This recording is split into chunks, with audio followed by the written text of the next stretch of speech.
all of that sort of thing are not covered at all. So we've asked the president to consider putting that in as an appropriation this time, and the congressman and the senator have agreed that they will work on that as well. Finally, we know because of the strike at the port, that's putting additional pressure on us. We know that 1 out of 10 people in our state, all over the state, don't work for the port, but the port works for them. And the impact of that strike, we hope it'll be over soon, but that will be another test that we'll have to undergo, and so we're working hard. And we mentioned that to the president as well, is that perhaps she should intervene, because we can't handle 2 disasters at one time without major dislocations. I want to thank the great volunteers in this state, the people that are in this arena, Monsecure's wellness arena. We've had a tour, we've met them, they're making sandwiches, got volunteers, we have nurses, we have people from all over the place, doctors, and they're all working to see that our people are accommodated.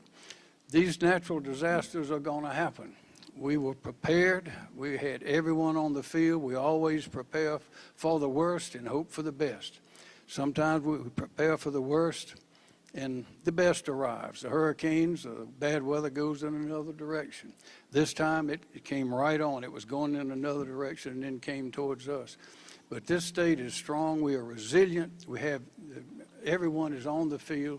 The power companies have thousands of linemen out working to get the power started again. And I want to remind everybody, when these trees fell, they knocked down the power poles. They knocked down the lines. Do not go near those trees that are entangled in those power lines, because you will get shocked. Don't try to do that yourself. Don't go out for the first time in your life with a chainsaw and try to clean debris out of the road, because if there's a wire in it, you may suffer some serious injury. But that is one thing that's slowing us down. Slowing down the great progress that we're making is we have to wait for the linemen to get those wires out of the way before we can remove that debris. But the plan is to, when that happens, remove the debris, put it on the side of the road, open up commerce, and then we'll come back over the next few weeks and get rid of all of that debris. So that's where we stand right now. Right now we're at about, as I said, 450 or 60 outages in the state, and that number is falling as we speak. But I want to thank everybody for participating and like to call on some more information from Senator Graham. Lindsey Graham. Thank you, Governor.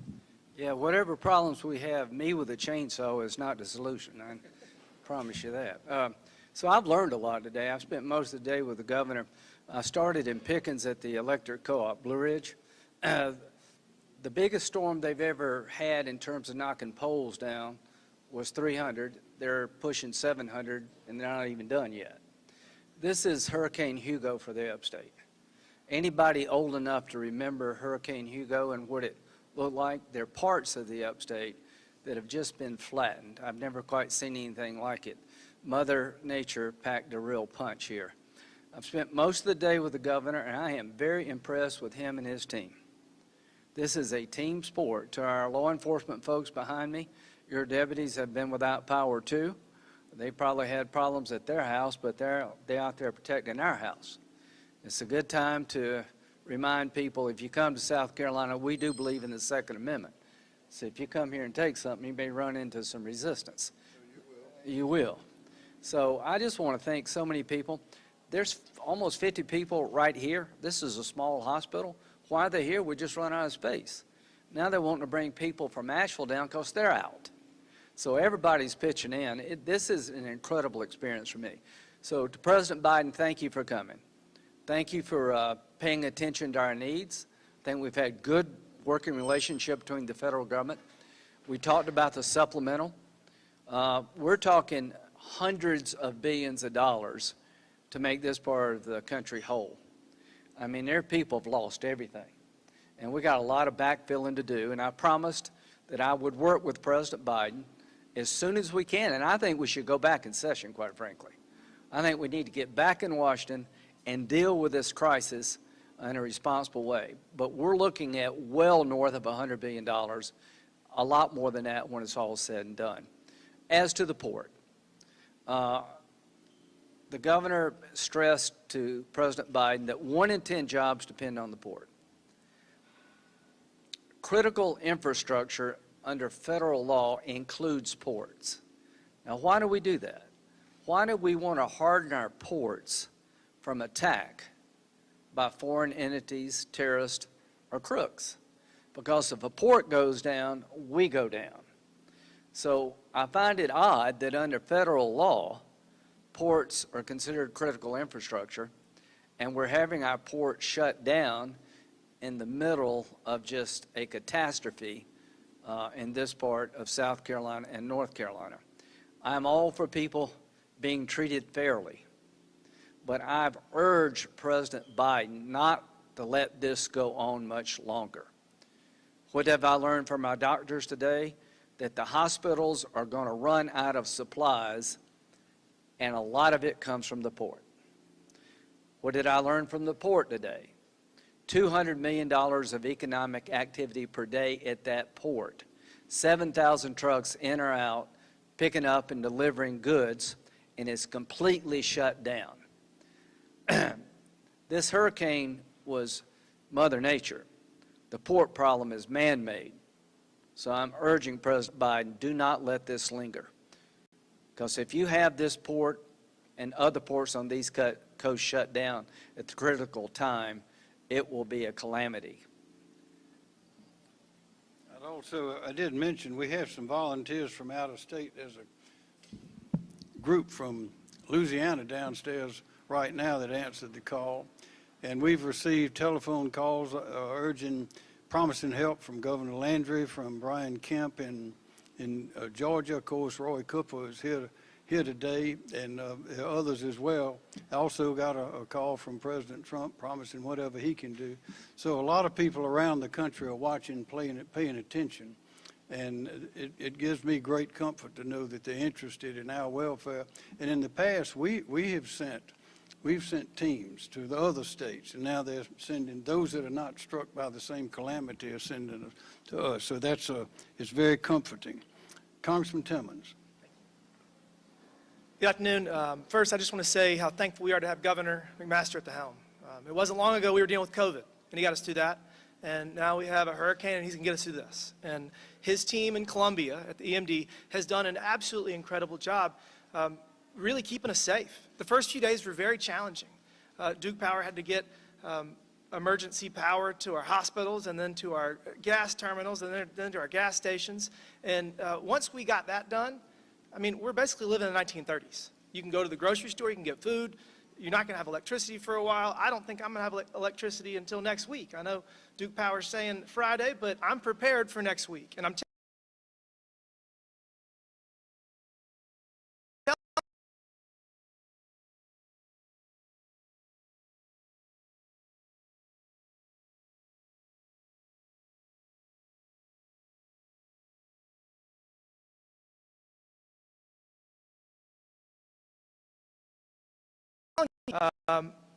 Duke has been working overtime. They have thousands and thousands of linemen. Just yesterday, I went and watched some 7 linemen from Blue Ridge Electric get a pole back up. It took them 5 or 6 hours. Blue Ridge Electric, like the senator said, has 700 poles down. Duke's got thousands, 6, 7, 8,000 poles down. And they have probably about that many linemen working on it, but this takes time. It takes time, and areas that have more challenging terrain will take longer. So we need to be patient. Again, we're all safe. We're very fortunate for that. We need to be praying for our friends across the border in Asheville. They are struggling a lot more. We need to remember that we are fortunate. We have gotten through the hard part, but we got to have patience to get through the rest. Last but certainly not least, I reached out to the Biden administration a number of days ago, and the IRS as well. People that filed an extension or have to pay their taxes on October 15th. The IRS has agreed to extend people that have been affected by the hurricane, their date until May. So talk to your tax filer, talk to your accountant, make sure that that applies to you. But we're very fortunate they've been able to react so quickly and extend that relief. So the office has a website, timmons.house.gov/hurricane. We have a lot of resources there. Disasterassistance.gov is a great stop to see whether you are available and what you're eligible for in regards to relief or damage to your property that your insurance is not going to cover. Again, have patience. we are all safe. There's plenty of gas. There's food in the grocery stores.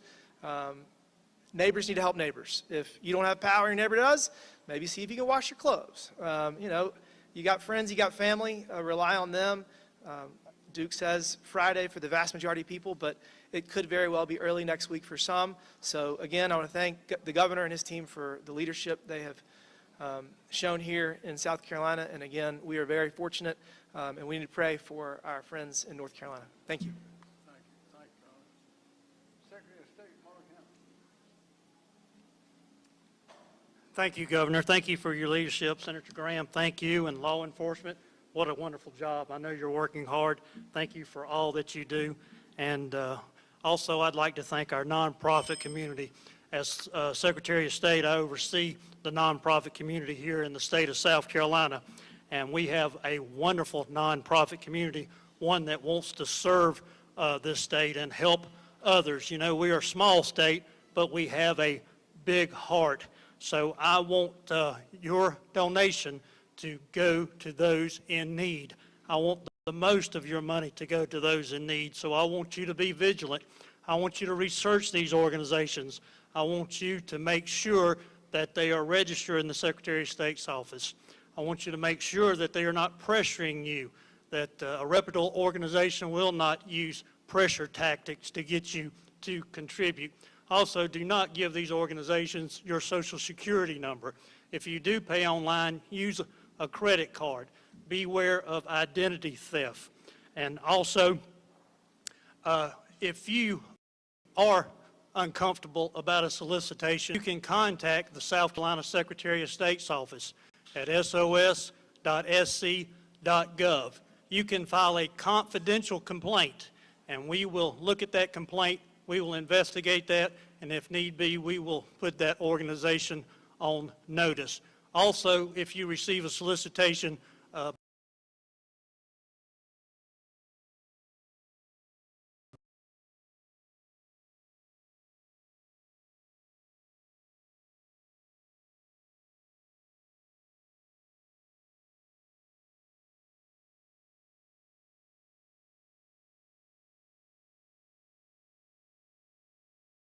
and then at the end, you can file a confidential complaint. South Carolina is wonderful. Neighbors are helping neighbors. And if I can leave you with this, thank you for all the hard work. Thank you for contributions. But what I want to tell you is give from the heart, but please give smart. Thank you, Governor. Thank you. Dr. Ed Summer, Department of Health. Thank you, Governor. First of all, let me thank the Governor, Senator Graham, Representative Timmons for coming to visit our shelter today. For a little bit of information, this is a medical needs shelter. We have 8 of these across the upstate right now, and these are designed for people who have medical needs. Perhaps they have medical equipment, they have an oxygen generator, but then they have medical needs that require a constant supply of electricity. You'll also see there's some folks here in hospital beds because that's what they need. So for folks whose power is out and they can't get the medical needs they need at home, they can come here and we will help them with that. We will take care of them and make sure that they are well. This facility that you're in right now has a capacity of 110 people with medical needs, and 110 caregivers, so they can bring someone with them. So that's a total of 220 people that can be here. We've had as many as 47, so that would be 94 total. Right now we're at about half of that because thankfully the power is starting to come back on and we're able to start getting people to go back home. But we will be here as long as they need us. These shelters are a team effort. Let me also emphasize that. Although this is a Department of Public Health facility, we have great support here from Prisma. The Prisma staff are here. They are doing a great job with us. We have medical students and nursing students from the University of South Carolina, Greenville that are working with us, volunteering. And we've gotten great support from Beth and her team that run the arena. They are not charging us for this. They are giving this arena space to us at no charge and have been incredibly supportive. So again, this is a great team effort. I think you'll see that a lot of people are being helped here. And again, there are a number of these all across the upstate because this is very important because we never want to lose someone because they couldn't get their medical care or the medical supplies that they needed. Let me just finish by a couple of things, safety issues. First of all, still a lot of folks with power out, a lot of folks using generators. Generators can be a great thing, but you have to be very careful with them. Please don't put the generator inside or even very close to a door or window. Really, ideally, you should be 20 feet away from the dwelling. Don't put it in an attached garage because carbon monoxide can kill you very quickly. It's odorless. You'll never know. You'll simply fall asleep and you'll never wake up. So please be careful if you're using a generator. Again, as we talked about, be careful with heat illness. Try to avoid activities during the height of the day. It's still pretty hot out there. Make sure you're staying hydrated. And as we've talked about food safety, if you've got a refrigerator or freezer with food and the power's still out, throw it out. Get new food. We will work with you on that, but please, throw the food out because it is not safe at this point. So again, thank you all. Let me especially thank all the heroes that are volunteering here who I mentioned. This happens because of them. With that, Governor, thank you very much. Oh, yes, sir. The other thing, I know that was mentioned by several people here, the concerns about the port strike. And certainly, we at the Department of Public Health share that concern. As you might imagine, we're going through a lot of medical supplies right now. Our hospitals are going through a lot of medical supplies right now. Pharmacies, medical practices out in town who've lost power are going to have to replace a lot of things that got too warm. But many of those things, many of those medical supplies come through our ports. The longer this strike goes, the harder it's going to be for us to get the medical supplies we need to get back on our feet.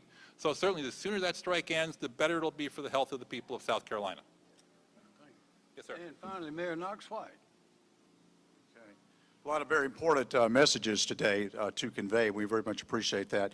But I just mainly want to put a punctuation on thank you to the governor from the very first day when I think the storm was still raging when you called. So you had good prescience that something big was happening, and we appreciate support from the very beginning. Senator Graham and Congressman Timmons, thank you for being here. I know that the folks out in the field, our many, many crews that are cleaning up the streets, the linemen that are out there, and certainly our first responders, police, and fire, as this goes on days after days, it's very hard work. It means so much to them, Governor, that you and all of you have been here today to let them know you have their back and that you care and the support we have. That means everything to all those workers and all of us here in the city of Greenville. So thank you for that. And thank you also to the Bon Secours Center for this amazing one-stop shop, if you will, for emergency assistance. It is amazing what's going on here and what this means to our community, and that the health services, food is being delivered downstairs and prepared. There are bags of ice going out of here. All those wonderful concessions you have when you come to this center are now being brought back to the community for helping people. So it's an amazing resource we have here. So thank you all for being here and having everyone's back. Thank you, Mayor. Are there any questions? Yes, sir. 39, unfortunately.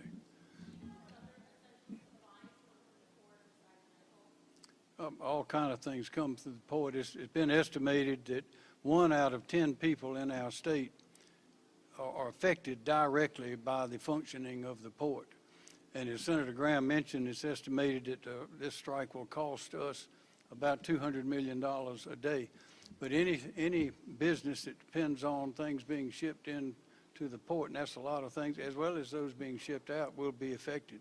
The longer it lasts, the worse it'll get. That's why we asked President Biden today to consider, under the Taft-Hartley Act, says that if a strike is a threat to the health or safety of the nation, that it can be enjoined for a period. So that's what we're hoping, that he will do that if it's not settled immediately.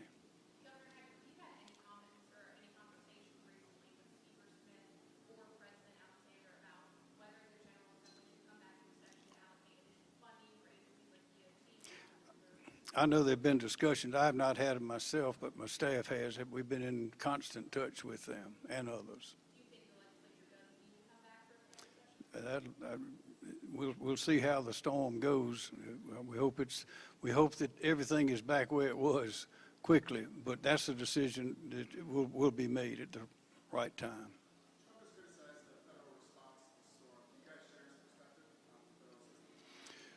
Well, we have had an embedded representative from FEMA since the very beginning. They've responded very well on our requests. We were just took a couple of days to get our emergency declaration accepted by the president. We as far as the money that is involved and the reimbursements and those things, those are yet to come. but so far, we've had good responses, and we're very, very pleased. I think President Biden coming here today was helpful. Everybody I've talked to has responded quickly, and I'm so impressed with the governor's team, the mayor. I mean, we're all working good together. I can't emphasize this strike needs to end sooner rather than later. I cannot tell you how serious this will jeopardize our recovery in South Carolina and North Carolina. This is going to jeopardize public health. It's going to jeopardize public safety. I understand trying to get a better deal. I get all of that. But there's a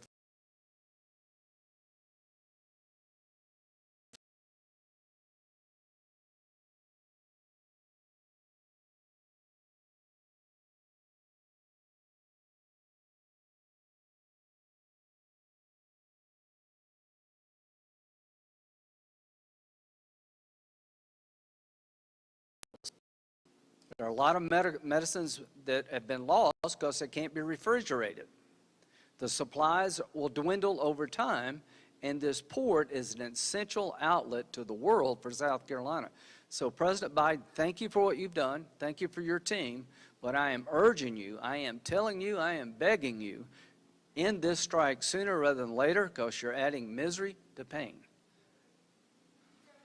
And also, we presented to them the plight of our farmers and the importance of that, and we hope to see some progress on that to help them. A lot of them have to close up because of the damages. Pecan groves, new and old trees have been knocked down. It'll make you cry to look at it. And a lot of livestock being lost because of the heat, because of the lack of refrigeration, the lack of cool. We got a lot of problems that would help. But we're getting, as I mentioned, we're getting help from other states, from the federal government. But the main help that we're getting is from the people of South Carolina, and it's really a very comforting and heartwarming thing to see the way people are coming forward to help their neighbors and help their communities.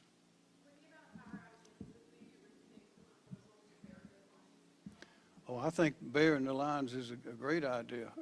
Senator Graham, I think you raised that with the president as well when we were talking on the tarmac at the airport. It's more expensive than putting them up in the air, but also you avoid the expense of what we're going through now of trying to replace them all. So they're pros and cons, but I think that it will be a good thing if we can get it done. We're also hoping in some states they require, building codes require filling stations or convenience stores that serve gasoline to have a generator in their system. We have not done that here, but I think that the idea is a good one, whether it needs to be required or not. I'm hoping that at least our larger institutions, larger businesses will do that. Because that's really part of the problem. We have plenty of gas in the ground in the tanks, but when the power goes out, you can't pump it up. It's just down there. You can't get it up. In the old days, you'd turn a crank and see it go through a glass jug and go into it. Those days been gone. So there are a lot of things we can do differently, I think, and that's certainly one of them, burying them. I believe it, well, in terms of deaths, yes. I think Hugo was 36 or something like that, 35. And this so far, 39. I hope that's the end of it. That's why what was said earlier is so important, Dr. Summer. Don't have that generator anywhere near the house. We've had, I think, 2 deaths from that. We've had, I can't remember the numbers, but we've had the most of the deaths had been from trees falling on vehicles or trees falling on houses.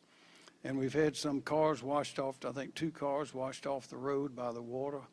We've had people that were cutting with chainsaws trees out of the road and got hit by vehicles.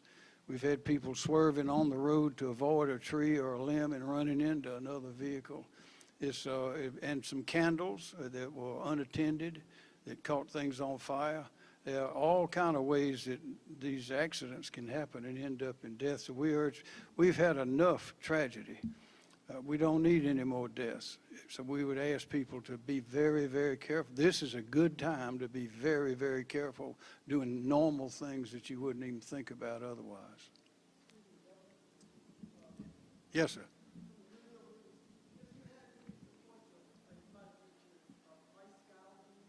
I talked to Attorney General Alan Wilson recently. They are out in full force. If you know of anyone that is charging an unreasonable amount because of the storm, just compare before and after. Now, some prices will go up normally because of the lack of distribution. It's just supply and demand. But if it's real high, call the Attorney General's office and they'll take action, because it is illegal to gouge.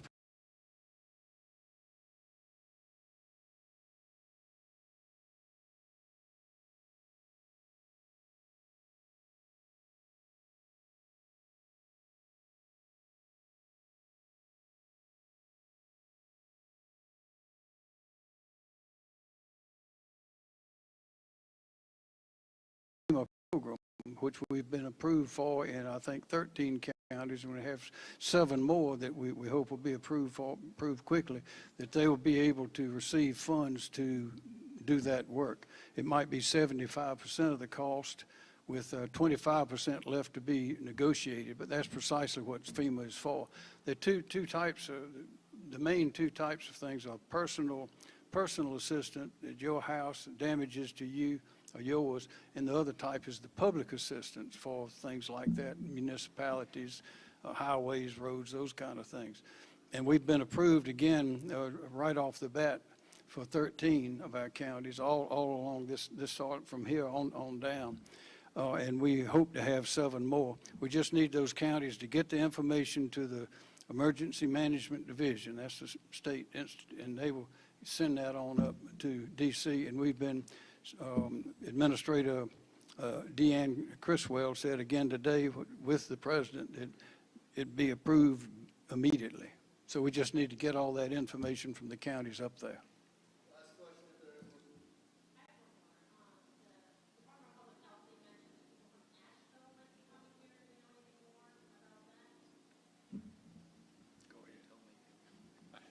Dr. Ed Simmer, Director of South Carolina Department of Public Health. We do not have any specifics at this time. Certainly, if North Carolina tells us they need help and we have the capacity to help them, we will, of course, do that in any way we can. But again, we don't have any specifics as of yet, but we are ready if needed. And thank you very much, and keep your neighbors, friends, loved ones in your prayers. Thank you.